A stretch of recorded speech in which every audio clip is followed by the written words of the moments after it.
बहुत समय पहले की बात है। सुरभि नाम की एक चंचल और साहसी लड़की एक छोटे से गांव में रहती थी।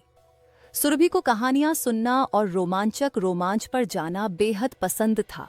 एक दिन उसे एक पुरानी किताब मिली जिसमें जादुई खजाने की रहस्यमयी कहानी थी।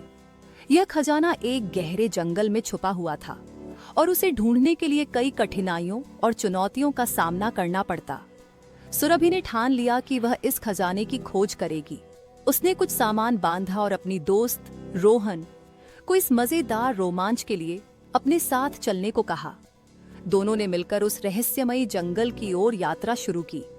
जंगल में प्रवेश करते ही उन्होंने मंडराते बंदरों का एक झुंड देखा जो पेड़ों पर झूलते हुए उन्हें चिढ़ा रहे थे। सुरभि ने अपनी चतुराई से उन्हें केला दिखाया और उनका ध्यान भटकाया। जैसे ही बंदरों का ध्यान बंटा, सुरभि और रोहन आगे बढ़े। थोड़ी देर चलने के बाद वे एक नदी के पास पहुंचे जिसकी तेज धारा ने उनके रास्ते को रोक दिया।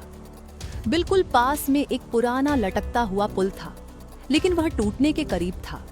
रोहन ने अपनी रस्सी निकाली और उसे पुल के एक सिरे पर बांध दिया, जिससे उन्होंने धीरे धीरे नदी को पार कर लिया। जैसे ही वे जंगल के अंदर और आगे बढ़े, उन्हें एक बड़े पहाड़ी शिलाखंड ने रोक दिया जिसके बीच से केवल एक संकरी सुरंग जाती थी। सुरभि को याद आया कि कहानी में लिखा था कि यह राह आपको आपके दिल की सत्यता को परखती है।